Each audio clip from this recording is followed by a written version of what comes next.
Most of the time, there are usually 1 to 3 simultaneously airing GMMTV BL dramas depending on their production, but this time around, there are actually 4 ongoing GMMTV BL shows which are different from each other. In this video, I will be focusing on one of them, that is Perfect 10-Liners, and I will be sharing my thoughts and also my feelings for the said series. Without further ado, let's get started.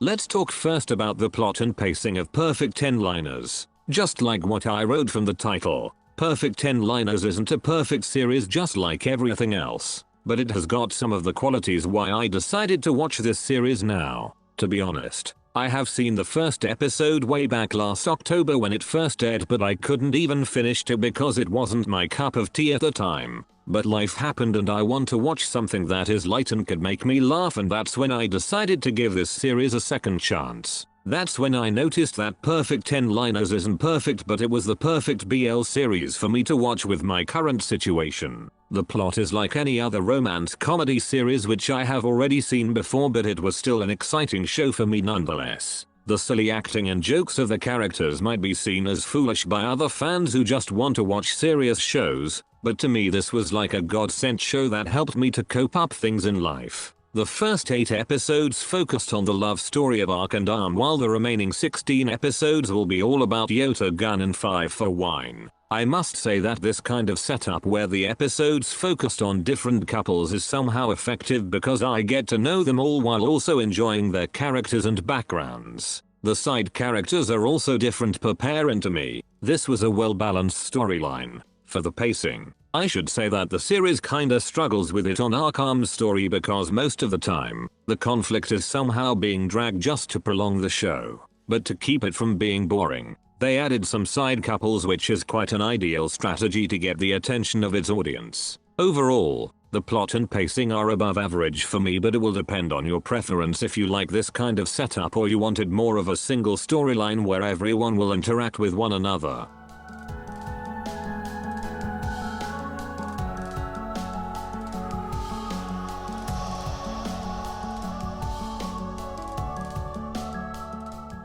The series introduced us first to its first couple, Ark and Arm. Their love story is more of an enemies to lovers due to their personalities and how the two first met. Arm is more of an easy-go-lucky character while Ark is more of a serious character on its first appearance. Forcebook's chemistry has always been great, and for some reason, they are one of the couples under GMMTV which I really like, to be honest. Some might say that their acting performance in here is subpar compared to their previous series Only Friends, but to me, it only depends on how the characters are written, and I can say that they did an okay job in this series. They might not be the best actors in the show, but their story was easy to follow and not that confusing. If there's only one thing I didn't like in their story, that could be the pacing of their storyline. Their conflict is somehow stretched for 8 episodes, although it wasn't more of an issue since I only noticed it towards the end of their story. But nonetheless, Arkham's story might not be the best storyline among them, but it was a joyful start, which was one of the reasons why I started watching it again.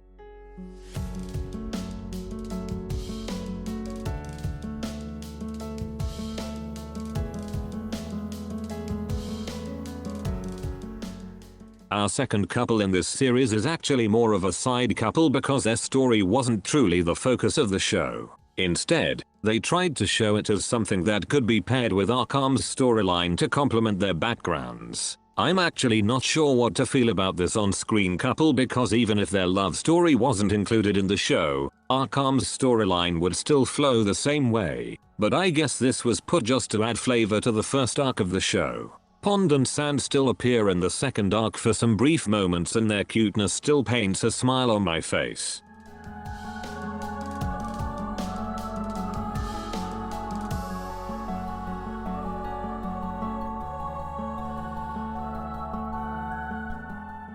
As I watched the previous episodes of Perfect 10-Liners, I have been reading a lot of comments talking about Perth and Santa as their favorite on-screen couple on the said series. I was actually not that invested that much at that time on their arc since I was still at the first couple of the series. But the moment I started the second part of the story, there I realized how different this was compared to Arkam's storyline. At first I wasn't that convinced whether Perth and Santa would do better than Perth Jimin, but this series proves that they are the right couple for this show. The chemistry was something I didn't expect and it was definitely an instant hook. The contrast in their personalities made me curious on what would be the difference of their storyline from the previous couple. It turns out that their characters have so much depth and it was beautifully written because I enjoyed watching them while also understand the conflict of their feelings. Their shortcomings made their characters so much human and I could easily connect with their story. For now, I can already see the bright future of this on-screen couple under GMMTV because I guess they are now the most popular couple in this series. Their love story isn't done yet and I can't wait how the next 2 episodes would unfold, how Yota and Gun became lovers like what we saw from the first episode.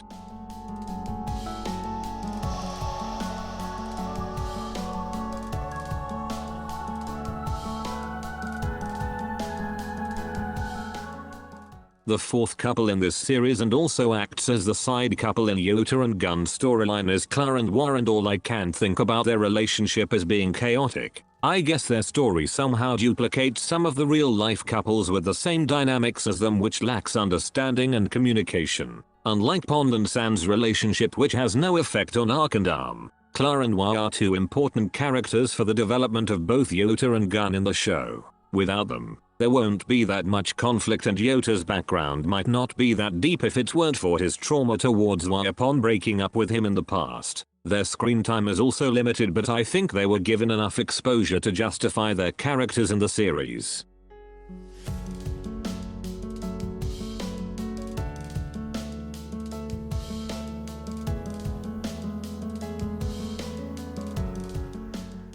The last couple and arc of the show will revolve around Pfeiffer and Wine, but we are not there yet at that point of the story. We are given some snippets of their interactions including the past and the present, but the current storyline hasn't showed us yet when the two is going to be in a relationship. I actually like both actors, and although they are far from looking like freshman students, I still love the dynamics of their characters with just enough seriousness but more on the comedy side. It's not known whether we'll see another side couple in their arc, but let's see how the series will tell their story. Perfect 10-liners is indeed one of my current favorites, and I just hope that the remaining 10 episodes will be a great addition to what's already established in the story. What do you think about this series so far? Thank you for watching. That's it, and see you on the next one.